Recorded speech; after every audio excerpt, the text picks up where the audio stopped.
This is my new channel for ASMR, for whisper ASMR videos related to true crime. Tonight we continue with the reading of the book Lullaby by Chuck Palahniuk. Chapter 3. The muffled thunder of dialogue comes through the walls, then a chorus of laughter, then more thunder. Most of the laugh tracks on television were recorded in the early 1950s. These days, most of the people you hear laughing are dead. The stomp and stomp and stomp of a drum comes down through the ceiling. The rhythm changes. Maybe the beat crowds together faster, or it spreads out slower, but it doesn't stop. Up through the floor, someone's barking the words to a song. These people who need their television or stereo or radio playing all the time. These people so scared of silence. These are my neighbors. These soundaholics. These quietophobics. Laughter of the dead comes through every wall. These days, this is what passes for home sweet home. This siege of noise. After I work, I made one stop. The man standing behind the cash register looked up when I limped into the store. Still looking at me, he reached under the counter and brought out something in a paper bag, saying, "Double bagged. I think you'll like this one." He set it on the counter and patted it with one hand. The package is half the size of a shoebox. It weighs less than a can of tuna. He pressed 1, 2, 3 buttons on the register, and the price window said $149. He told me, "Just so you won't worry, I taped the bags tight shut. In case it rains," he put the package in a plastic bag and said, "You let me know if there's any of it not there," he said. "You don't walk like that. Foot is getting any better." All the way home, the package rattled under my arm. The paper bag slid and wrinkled. With my every limp, what's inside clattered from one end of the box to the other. At my apartment, the ceiling is pounding with some fast music. The walls are murmuring with panicked voices. Either an ancient cursed Egyptian mummy has come back to life and is trying to kill the people next door, or they're watching a movie. Under the floor, there's someone shouting, a dog barking, doors slamming, the auctioneer call of some song. In the bathroom, I turn out the lights so I can't see what's in the bag, so I won't know how it's supposed to turn out. In the cramped, tight darkness, I stuff a towel in the crack under the door. With the package on my lap, I sit on the toilet and I listen. This is what passes for civilization. People who would never throw litter from their car will drive past you with their radio blaring.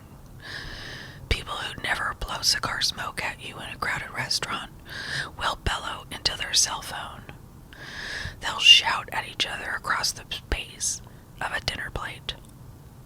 These people would never spray herbicides or insecticides, will fog the neighborhood with their stereo playing Scottish bagpipe music, Chinese opera, country, and western. Outdoors, a bird singing is fine. Patsy Cline is not. Outdoors, the din of traffic is bad enough. Adding Chopin's piano concerto in E minor is not making the situation any better. You turn up your music to hide the noise. Other people turn up their music to hide yours. You turn yours up again. Everyone buys a big stereo system. This is the arms race of sound. You don't win with a lot of treble. This isn't about quality. It's about volume. This isn't about music.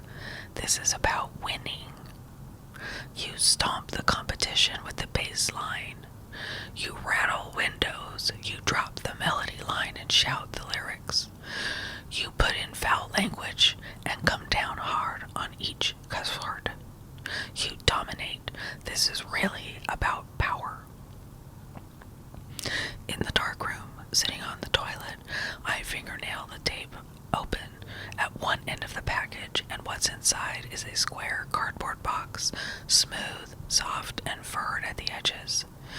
Each corner blunt and crushed in, the top lifts off, and what's inside feels like layers of sharp, hard, complicated shapes, tiny angles, curves, corners, and points. These I set to one side on the bathroom floor. In the dark, the cardboard box, I put back inside the paper bags. Between the hard, tangled shapes are 2 sheets of slippery paper. These papers I put in the bags too. The bags I crush and roll and twist into a ball. All of this I do blind, touching the smooth paper, feeling the layers of hard branching shapes. The floor under my shoes, even the toilet seat, shakes a little from the music next door. Each family with a crib death, you want to tell them to take up a hobby. You'd be surprised just how fast you can close the door on your past.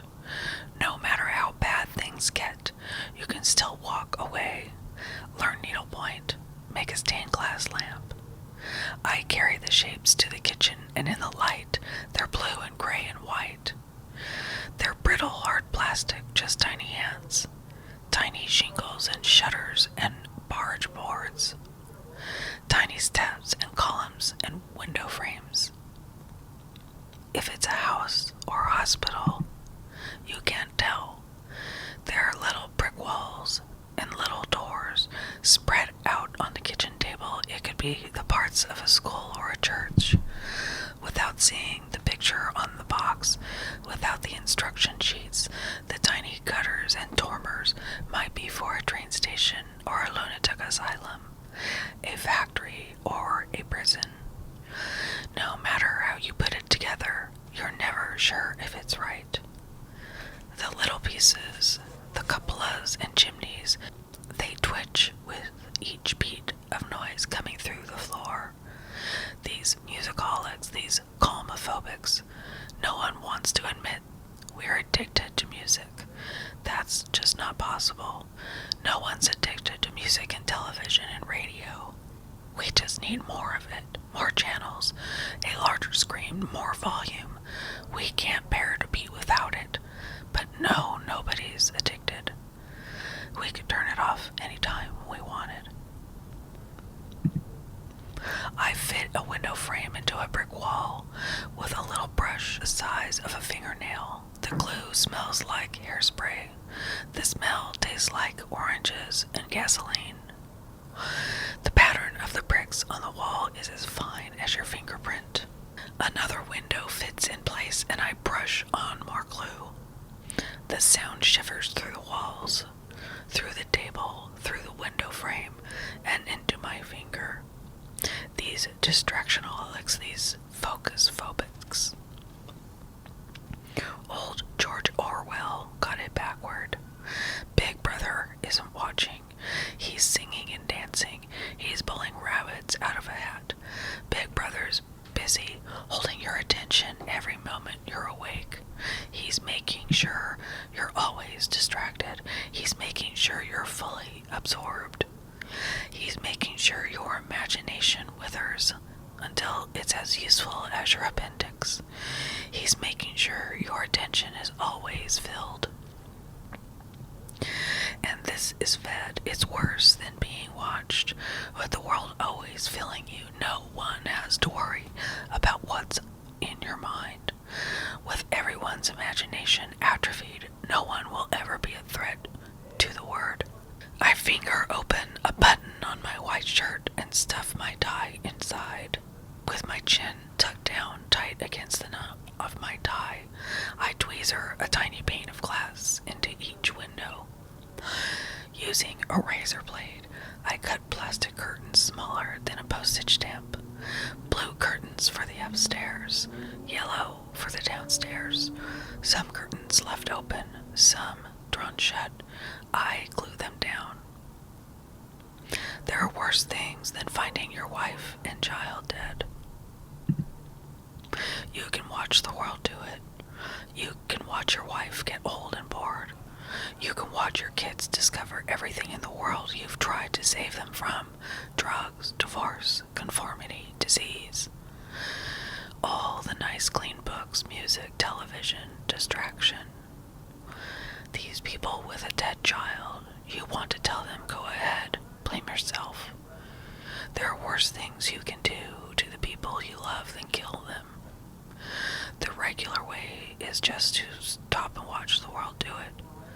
Just read the newspaper. The music and laughter will eat at your thoughts. The noise blots them out. All the sound distracts. Your head aches from the glue. Anymore, there's no one's mind is their own. You can't concentrate. You can't think. There's always some noise worming in. Singers shouting, dead people laughing, actors crying, all these little doses of emotion. Someone's always spraying the air with their mood. Their car stereo broadcasting their grief or joy or anger all over the neighborhood. One Dutch colonial mansion, I installed 56 windows upside down and had to throw it out. One 12-bedroom two-door castle, I glued the downspouts on the wrong cable ends and melted everything by trying to fix it with a chemical solvent. This isn't anything new. Experts in ancient Greek culture say that people back then didn't see their thoughts as belonging to them. When ancient Greeks had thought it, it occurred to them as a god or goddess giving an order. Apollo was telling them to be brave. Athena was telling them to fall in love. Now, people hear a commercial for sour cream potato chips and rush out to buy, but now they call this free will. At least the ancient Greeks were being honest. The truth is, even if you read to your wife and child some night, you'll read them a lullaby. And the next morning you wake up, but your family doesn't. You lie in bed, still curled against your wife. She's still warm, but not breathing. Your daughter's not crying. The house is already hectic with traffic and talk radio and steam pounding through the pipes inside the wall. The truth is, you can forget even that day for the moment it takes to make a perfect knot into your tie. This I know. This is my life. You might move away, but that's not enough. You'll take up a hobby. You'll bury yourself in work. Change your name. You'll cobble things together. Make order out of chaos. You'll do this each time your foot is healed enough, and you have the money. Organize every detail. This isn't what a therapist will tell you to do, but it works. You glue the doors into the walls next. You glue the walls into the foundation. You tweezer together the tiny bits of each chimney and let the glue dry while you build the roof. You hang the tiny gutters, every detail exact. You set the tiny dormers, hang the shutters, frame the porch. Seed the lawn, paint the trees. Inhale the taste of oranges and gasoline, the smell of hairspray. Lose yourself in each complication. Glue a thread of ivy, one upside the chimney. Your fingers webbed with threads of glue, your fingertips crusted and stinking together. You tell yourself that noise is what defines silence. Without noise, silence would not be golden. Noise is the exception. Think of deep outer space, the incredible cold and quiet where your wife and kid wait. Silence, not heaven, would be reward enough. With tweezers, you paint flowers along the foundation. Your back and neck curve forward over the table. With your ass clenched, your spines hunched, arching up to a headache at the base of your skull. You glue the tiny welcome mat outside the front door. You hook up the tiny lights inside. You glue the mailbox beside the front door. You glue the tiny, tiny milk bottles on the front porch, the tiny folded newspaper. With everything perfect, exact, meticulous, it must be 3 or 4 in the morning, because by now it's quiet. The floor, the ceiling, the walls are still. The compressor on the refrigerator shuts off, and you can hear the filament buzzing in each light bulb. You can hear my watch tick. A moth knocks against the kitchen window. You can see your breath. The room is that cold. You put the batteries in place and flip a little switch, and the tiny windows glow. You set the house on the floor and turn out the kitchen light. Stand over the house in the dark. From this far away, it looks perfect, perfect and safe and happy. A neat red brick home. The tiny windows of light shine out in the lawn and trees. The curtains glow yellow in the baby's room, blue in your own bedroom. The trick to forgetting the big picture is to look at everything close up. The shortcut to losing a door is to bury yourself in the details. This is how we must look to God, as if everything's just fine. Now, take off your shoe, and with your bare foot stomp. Stomp and keep stomping, no matter how much it hurts. The brittle, broken plastic and wood and glass keep stomping until the downstairs neighbor pounds the ceiling with his fist. Chapter 4. My secret crib death assignment is in a concrete block housing project on the edge of downtown. The deceased slumped in a high chair in the middle of the afternoon while the babysitter cried in the bedroom. The high chair was in the kitchen. Dirty dishes were piled in the sink.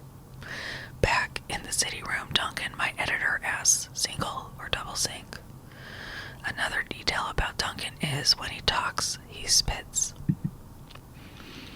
Double, I tell him, stainless steel, separate hot and cold knobs, pistol grip style with porcelain handles, no spray muzzle.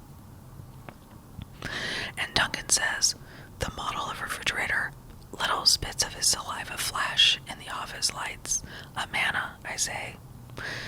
They have a calendar. Little touches of Duncan spit spray my hand, my arm, the side of my face. The spit's cold from the air conditioning. The calendar had a painting of an old stone New England mill. I tell him, the water wheel kind, sent out by an insurance agent. Written on it was the baby's next appointment at the pediatrician and the mother's upcoming GED exam. These dates and times and the pediatrician's name are all in my notes. And Duncan says, damn, you're good. His spit's drying on my skin and lips. The kitchen floor was gray linoleum. The countertops were pink with black cigarette burns creeping in from the edge. On the counter next to the sink was a library book, poems and rhymes from around the world. The book was shut, and when I set it on its spine, when I let it fall open by itself, hoping it would show how far the reader had cracked the binding, the pages fluttered, and I make a pencil mark in the margin. My editor closes one eye and tilts his head at me. What? He says. Kind of dried food on the dishes. Spaghetti, I say, canned sauce. The kind with extra mushrooms and garlic. I inventoried the garbage in the bag under the sink. 200 milligrams of salt per serving, 150 calories of fat. I don't know what I ever expect to find, but like everybody at the scene, it pays to look for a pattern. Duncan says, you see this, and hands me a proof sheet from today's restaurant selection. Above the fold, there's an advertisement. It's 3 columns wide by 6 inches deep. The top line says, attention patrons of the Tree Line Dining Club. The body copy says, have you contracted a treatment-resistant form of chronic fatigue syndrome after eating in this establishment? Has this food-borne virus left you unable to work and live a normal life?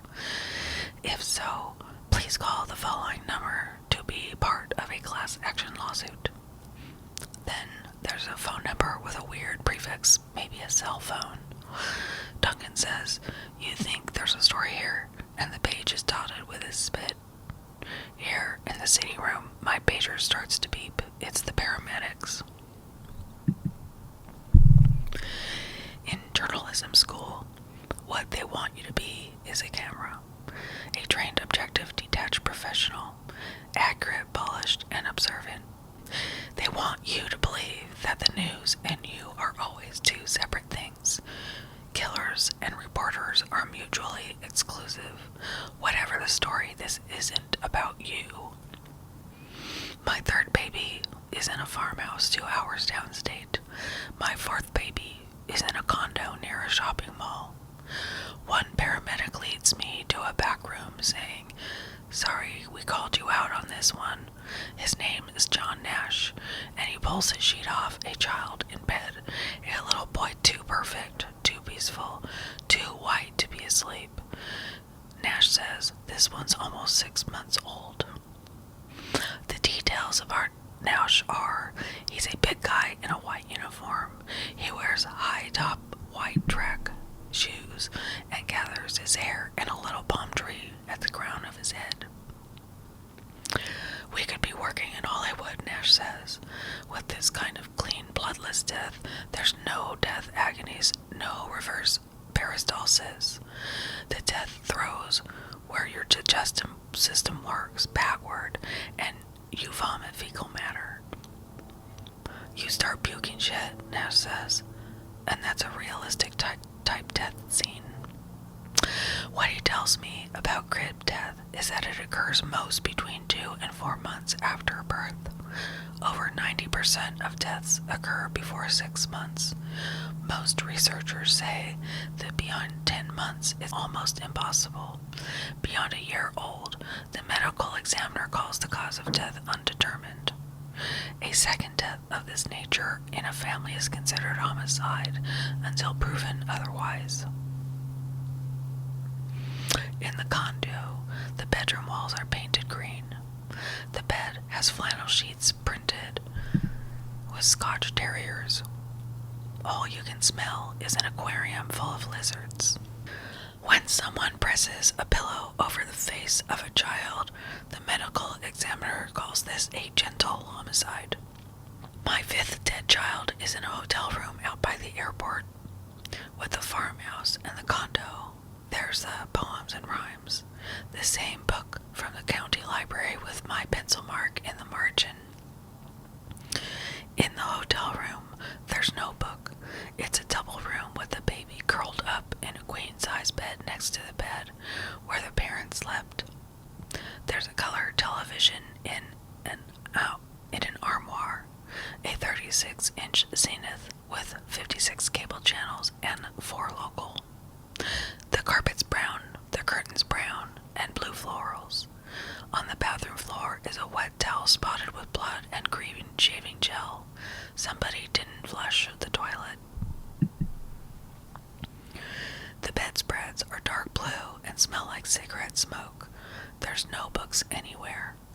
I ask if the family has removed anything from the scene, and the officer at the scene says no, but somebody from social services came by to pick up some clothes. "Oh," he says, "and some library books that were past due." Chapter 5. The front door swings open, and inside is a woman holding a cell phone to her ear, smiling at me and talking to somebody else. "Mona," she says into the phone, "you'll have to make this quick. Mr. Streeter's just arrived." She shows me the back of her free hand, the tiny sparkling watch on her wrist, and says, "He's a few minutes early."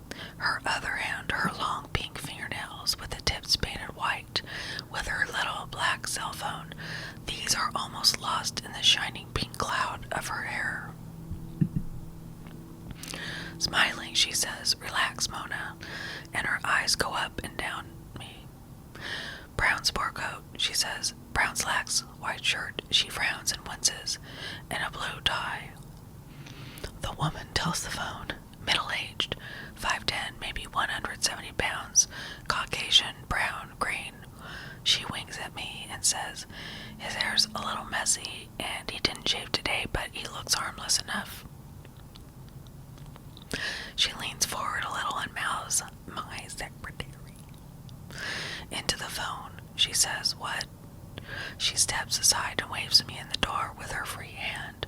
She rolls her eyes until they come around to meet mine and says, thank you for your concern, Mona, but I don't think Mr. Streeter is here to rape me. Where we're at is the Gardorler estate on Walker Ridge Drive, a Georgian-style 8-bedroom house with 7 bathrooms, 4 fireplaces, a breakfast room, a formal dining room, and a 1,500-square-foot ballroom on the 4th floor. It has a separate 6-car garage and a guest house. It has an in-ground swimming pool and a fire and intruder alarm system. Walker Ridge Drive is the kind of neighborhood where they pick up the garbage 5 days a week. These are the kind of people who appreciate the threat of a good lawsuit, and when you stop by to introduce yourself, they smile and agree.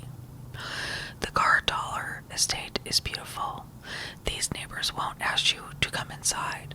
They'll stand in their half-open front doors and smile. They'll tell you they really don't know anything about the history of the Gardollar house. It's a house. If you could ask anyone, people will glance over your shoulder at the empty street. Then they'll smile again and say, I can't help you. You really need to call the realtor. The sign at 3465 Walker Ridge Drive says Boyle Realty, shown by appointment only. At another house, a woman in a maid's uniform answered the door with a little 5 or 6-year-old girl looking out from behind the maid's black skirt. The maid shook her head, saying she didn't know anything. You'll have to call the listing agent, she said. Helen Boyle, it's on the sign. And the little girl said she's a witch. And the maid closed the door.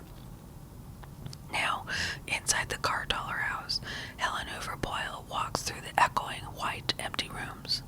She's still on her phone as she walks. Her cloud of pink hair, her fitted pink suit, her legs in white stockings are in pink, medium heels. Her lips are gummy with pink lipstick. Her arms sparkle and rattle with gold and pink bracelets, gold chains, charms, and coins. Enough ornaments for a Christmas tree, pearls big enough to choke a horse. Into the phone, she says, did you call the couple in the Exeter house? They should have run screaming out of there 2 weeks ago. She walked through the tall double doors into the next room, then the next. She says, what do you mean? They're not living there. Tall arched windows looked out onto a stone terrace. Beyond that is a lawn stripped with lawnmower tracks. Beyond that is a swimming pool. Into the phone, she says, you don't spend $1 million on a house and then not live there. Her voice is loud and sharp in these rooms without furniture or carpets. A small pink and white purse hangs from a long gold chain looped over her shoulder. 5'6", 118 pounds. It would be hard to peg her age. She's so thin, she must be either dying or rich. Her suit's some kind of nubby soft fabric, edged with white braid. It's pink, but not shrimp pink. It's more the color of shrimp pate served on a water cracker with a sprig of parsley and a dollop of caviar. The jacket is tailored tight at her pinched waist and padded square at her shoulders. The skirt is short and snug, the gold buttons huge. She's wearing doll clothes. No, she says, Mr. Streeter is right here. She lifts her penciled eyebrows and looks at me. Am I wasting his time? She says. I hope not. Smiling, she tells the phone, good. He's shaking his head no. I have to wonder what about me made her say middle age. To tell the truth, I say I'm not really in the market for a house. With 2 fingernails over the cell phone. She leans toward me and mouths, "Just one more minute." "The truth is," I say, "I got her name off some records at the county coroner's office. The truth is, I've pored over the forensic records for every local crib death within the past 25 years. And still listening to the phone, without looking at me, she puts the pink fingernails of her free hand against my lapel and keeps them there. Pushing just a little into the phone, she says, 'So what's the problem? Why aren't they living there?' Judging from her hand this close-up, she must be in her late 30s or early 40s. Still, this taxidermied look that passes for beauty above a certain age and income is too old for her. Her skin already looks exfoliated, plucked, scruffed, moisturized, and made up until she could be a piece of refinished furniture, reupholstered in pink, a restoration, renovated." Into her cell phone she shouts, "You're joking."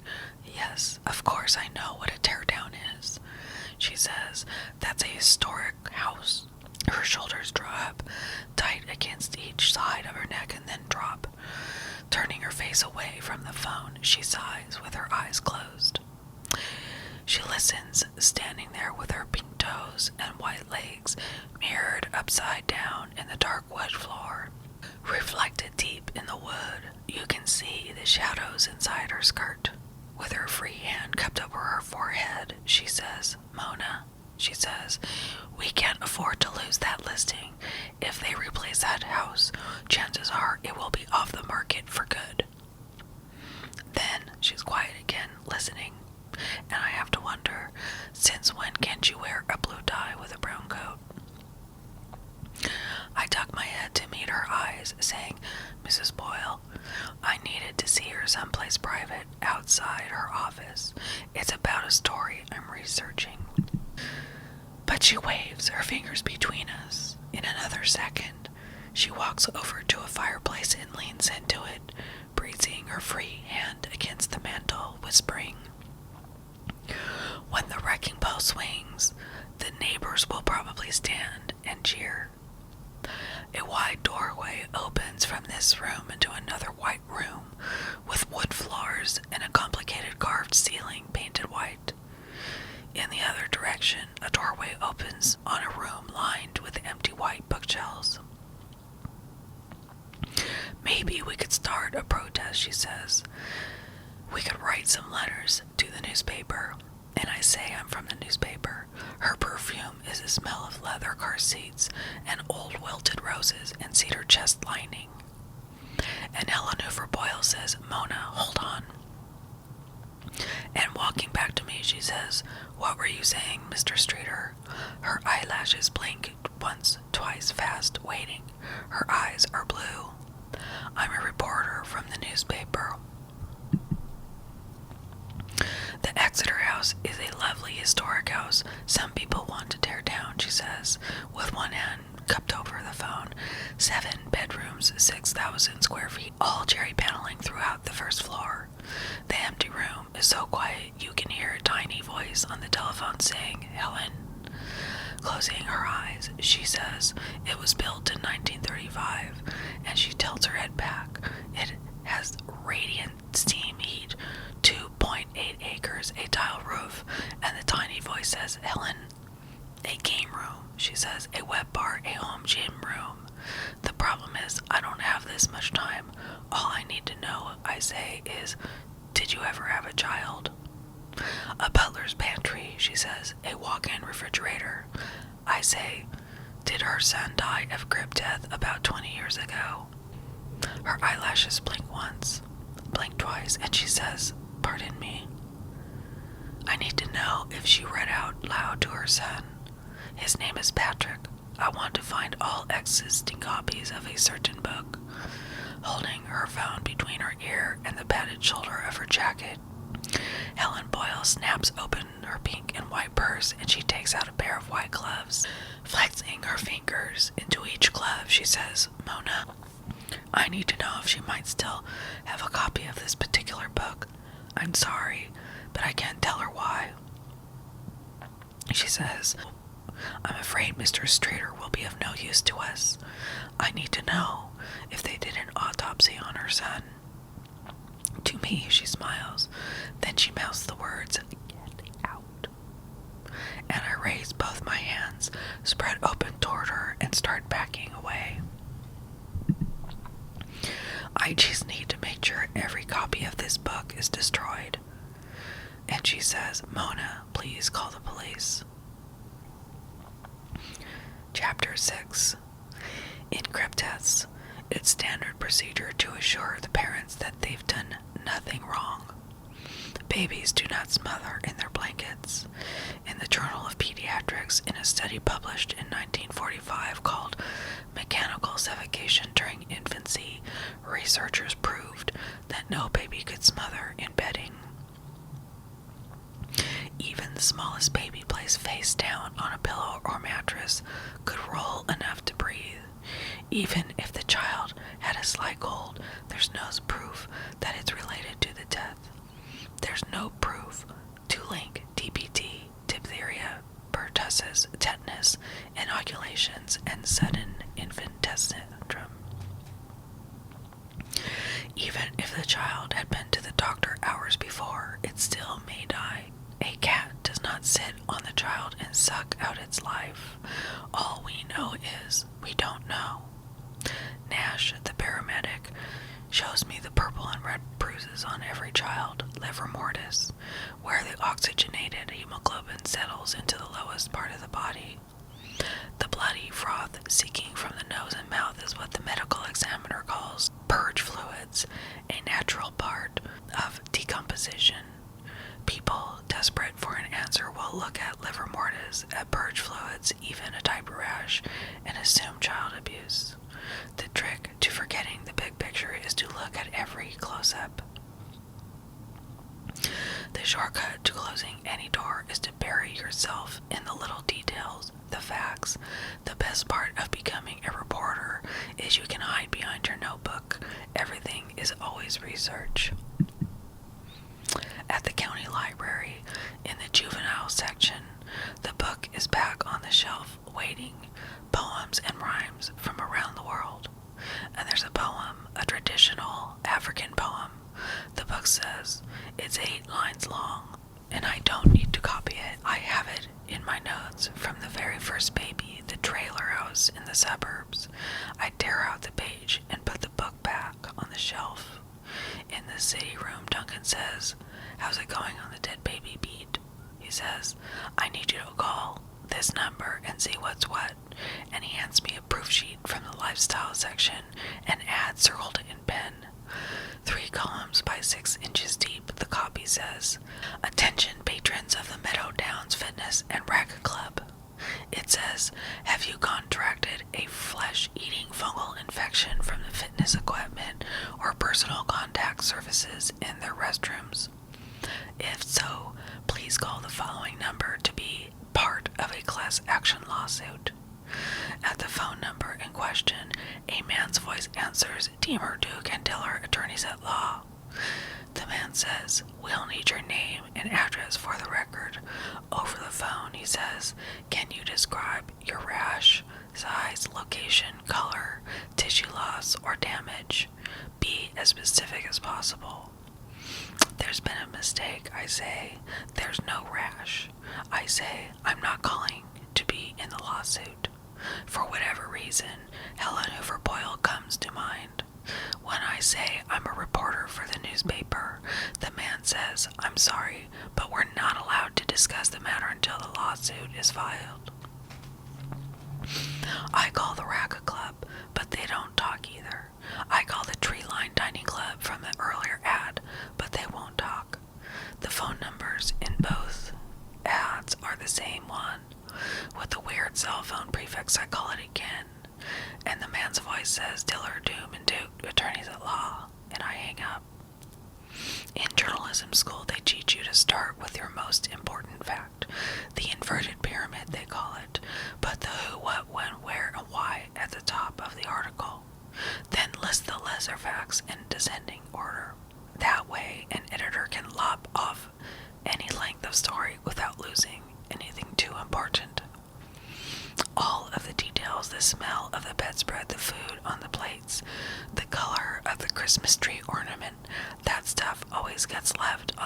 composition room floor. The only pattern in crib death is it tends to increase as the weather cools in the fall. This is the fact my editor wants to lead with in our first installment. Something to panic people. 5 babies, 5 installments. This way, we can keep people reading this series for 5 consecutive Sundays. We can promise to explore the causes and patterns of sudden infant death. We can hold out hope. Some people still think knowledge is power. We can guarantee advertisers a highly invested readership outside. It's colder already.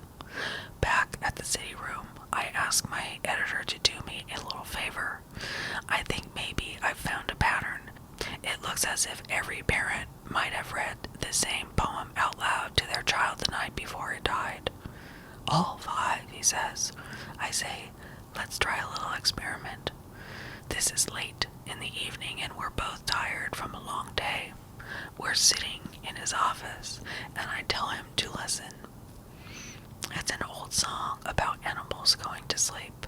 It's wistful and sentimental, and my face feels livid and hot with oxygenated hemoglobin while I read the poem out loud under the fluorescent lights across a desk from my editor, with his tie undone and his collar open, leaning back in his chair with his eyes closed.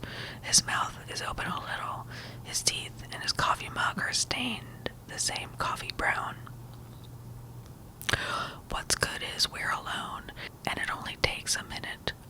At the end, he opens his eyes and said, "What the fuck was that supposed to mean?" Duncan, his eyes are green. His spit lands in little cold specks on my arms, bringing germs, little wet buckshot, bringing viruses, brown coffee saliva. I say, I don't know. The book calls it a cooling song. In some ancient cultures, they sang it to children during famines or droughts, anytime the tribe had outgrown its land. You sing it to warriors crippled in battle and people stricken with disease. Anyone you hope will die soon. To end their pain, it's a lullaby. As far as ethics, what I've learned is a journalist's job isn't to judge the facts. Your job isn't to screen information. Your job is to collect the details. Just what's there. Be an impartial witness. What I know is someday you won't think twice about calling those parents back on Christmas Eve.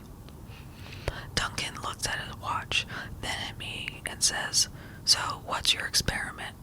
Tomorrow I'll know if there's a causal relationship, a real pattern.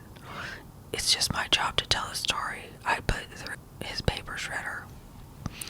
Stick and stones may break your bones, but words will never hurt you. I don't want to explain until I know for sure. This is still a hypothetical situation, so I ask my editor to humor me. I say, we both need some rest, Duncan. I say, maybe we can talk about it in the morning." Alright, I'm gonna end it there.